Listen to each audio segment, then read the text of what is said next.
সবাইকে 14 নম্বর লেকচারে স্বাগতম। আজ আমরা মূল্যবোধ সম্পর্কিত বেশ কিছু এমসিকিউ সলভ করব। আমরা বিগত লেকচারগুলোতে মূল্যবোধের সংজ্ঞা, মূল্যবোধের বৈশিষ্ট্য, বিভিন্ন ধরনের মূল্যবোধের উদাহরণ জেনেছিলাম। তো আজ আমরা মাঠে নেমে পড়ব। আজ আমরা দেখব যে মূল্যবোধ সম্পর্কিত অবজেক্টগুলো পারি কি না। নৈতিকতা নির্ধারণ করে কি? মূল্যবোধ, সহনশীলতা, সহমর্মিতা, ন্যায়পরায়ণতা। নৈতিকতা নির্ধারণ করে অবশ্যই মূল্যবোধ।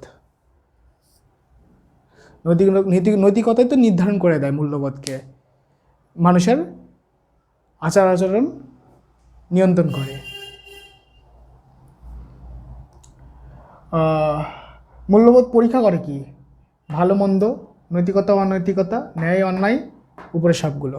আমি এর আগেও বলেছিলাম যে বেশিরভাগ ক্ষেত্রে উপরের সবগুলো হবে। ঠিক এটিও মূল্যবোধ পরীক্ষা করে, ভালো মন্দ পরীক্ষা করে, নৈতিকতা অনৈতিকতাও পরীক্ষা করে, ন্যায় অন্যায় পরীক্ষা করে। সুতরাং এটা উপরে সবগুলো হবে। এটা 38তম BCS আসছিল, আমি যে BCS সুপারিশকৃত হয়েছি। মূল্যবোধ শিক্ষার অন্যতম লক্ষ্য কী?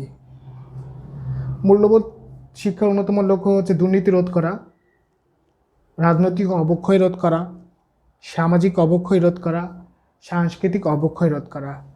মূল্যবোধ শিক্ষার অন্যতম লক্ষ্য অবশ্যই দুর্নীতি রোধ করা না, রাজনৈতিক অবক্ষয় রোধ করা না, সাংস্কৃতিক অবক্ষয় রোধ করা না। মূল্যবোধ শিক্ষার অন্যতম লক্ষ্য হচ্ছে সামাজিক অবক্ষয় রোধ করা। সমাজের যাতে অবক্ষয় না ঘটে, সেটি হচ্ছে মূল্যবোধ শিক্ষার অন্যতম লক্ষ্য। Thank you.